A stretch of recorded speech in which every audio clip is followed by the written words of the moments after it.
आउज़ बिल्लाहि मिनश शैतानिर रजीम बिस्मिल्लाहिर रहमानिर रहीम। अल्लाह के नाम से शुरू करता हूँ जो बड़ा मेहरबान निहायत रहम करने वाला है। हमारे सब्जेक्ट का नाम एजुकेशनल टेक्नोलॉजी और इस वक्त हम यूनिट नंबर 3 को पढ़ने जा रहे हैं जिसका नाम डेवलपिंग एजुकेशनल ऑब्जेक्टिव्स है। और मैं आपके साथ प्रेजेंटेड बाय मैं मोहम्मद सफ़र ख़ान आपसे मुखातिब हूँ। और ये B.Ed का कोर्स है जिसका कोर्स कोड नंबर 8619 है और हमारी यूनिवर्सिटी का नाम अल्लामा इकबाल ओपन यूनिवर्सिटी। तो स्टूडेंट शुरू करते हैं। सबसे पहले आपके सामने इंट्रोडक्शन है इस चैप्टर का, वो है the aim of education is the development of a person as a whole for the realization of the aim. Various activities have to be organized in any in and out of school. यानी कि जो education का जो development है ये एक आम आदमी की ज़िंदगी में बहुत अहमियत का हामिल है। इसके अंदर जो वो पढ़ता है जो सीखता है ये उसकी वेरियस एक्टिविटीज़ जो उसकी दिन ब दिन की ज़िंदगी है, इसका ना सिर्फ स्कूल है बल्कि सोसाइटी में भी एक अहम तरीन रोल होता है यानी जुज़ होता है।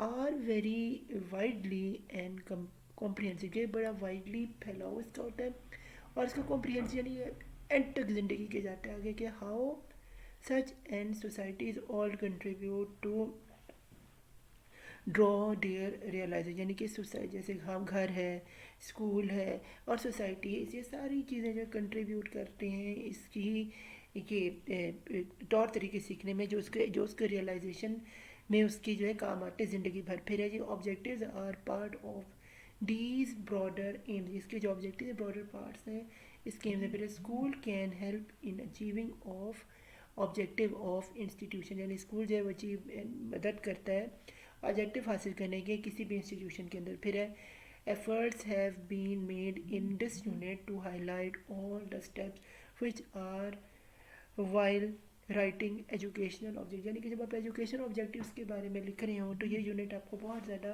मुस्तफ़ीद होगा उसके एफर्ट्स के अंदर। तो आए स्टूडेंट्स इस चैप्टर का हम ऑब्जेक्टिव्स देखते हैं। वो क्या नंबर 1 में distinguish between AIIMS goals and objective.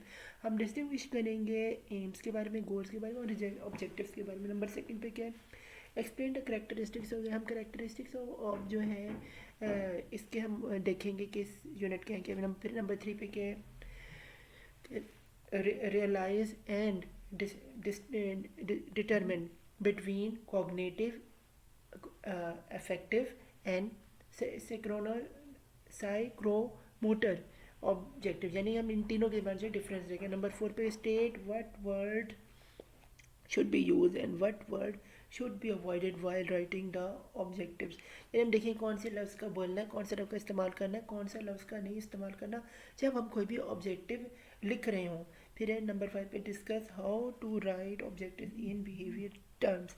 हम डिस्कस करेंगे कौन सा तरीके जिस बिहेवियर टर्म्स के मुताबिक जिसके ज़रिए हम ऑब्जेक्टिव्स को जो है बयान करते हैं। स्टूडेंट्स बाकायदा आगाज़ करते हैं इस चैप्टर का। सबसे पहले क्या एम्स गोल्स एंड ऑब्जेक्टिव्स, ये क्या है। सबसे पहले हमारे से एम्स होता है कि एम्स मकसद क्या है एजुकेशनल टेक्नोलॉजी के अगर कि जिसके ज़रिए जो है हमने अपने बच्चों को पढ़ाना है और किस तरह से उनको जो है हमने मियारी तालीम देनी। फिर गोल नंबर 2 पे गोल है, गोल से क्या गोल्स हैं जहाँ तक हमने पहुँचना है, क्या हमने अच्छा रिजल्ट देना है नहीं देना, बच्चों की नई जहनी नशोनुमा करनी नहीं करनी और उनको हमने इस काबिल बनाना है कि वो काम कर सके नहीं कर सके, हमारे गोल्स होते हैं। और वैसे सोसाइटी में एक अच्छा प्रोडक्ट निकल के हमारा ब्रांडिंग करें हमारी स्कूल की, ये भी हमारा सबसे बड़ा गोल होता है एज अ बिज़नेस फैलाने के लिए एज ए स्कूल के अंदर। ये बहुत इंपॉर्टेंट, इस पर फोकस किया जाता है।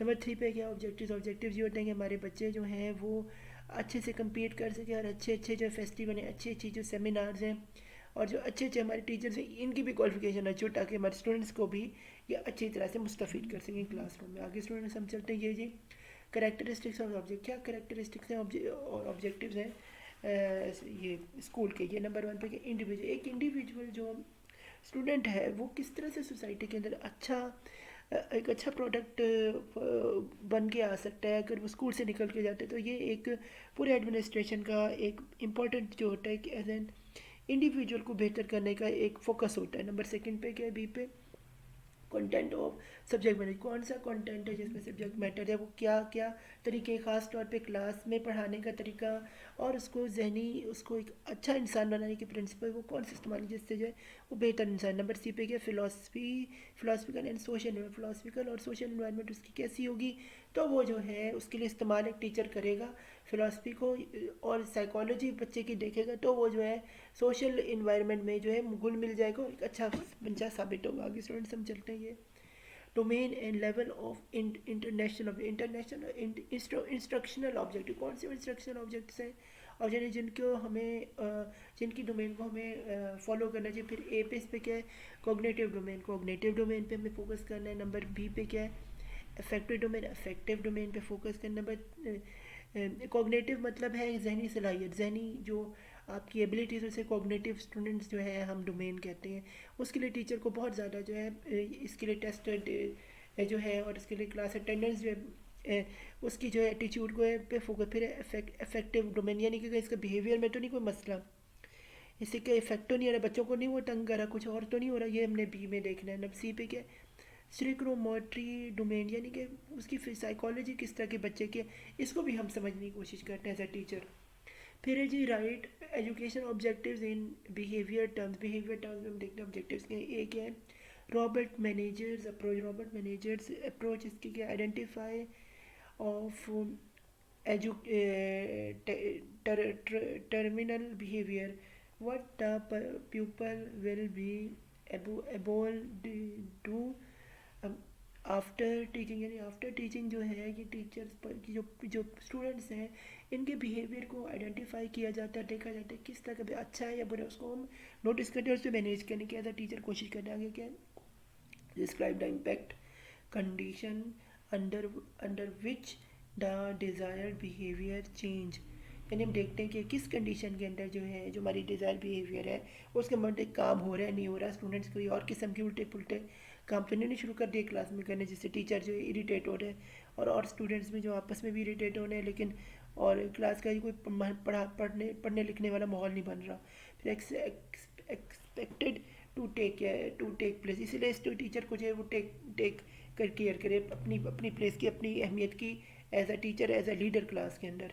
फिर है स्पेसिफाई और criteria of acceptability performance of और डिस्क्राइब टर्मिनल बिहेवियर, यानी कि इसके लिए टीचर को जो है वो मैनेज करना पड़ता है, क्राइटेरिया सेट करना पड़ता है जिससे एक्सेप्टेबल होती है परफॉर्मेंस और स्टूडेंट्स की, और वो डिज़ायरेबल जो उसका टर्मिनल बिहेवियर यानी कि डिज़ायरेबल जो बिहेवियर एक क्लास में एज अ स्टूडेंट को एक टीचर देखना चाहता है उसके मुताबिक जो है वो हम पहुंच पाते हैं, ये एक टीचर की मैनेजमेंट में। तो फ़ी अमानिल्ला, यह हमारा चैप्टर नंबर 3 स्टूडेंट से अख्ताम पजीर होता है।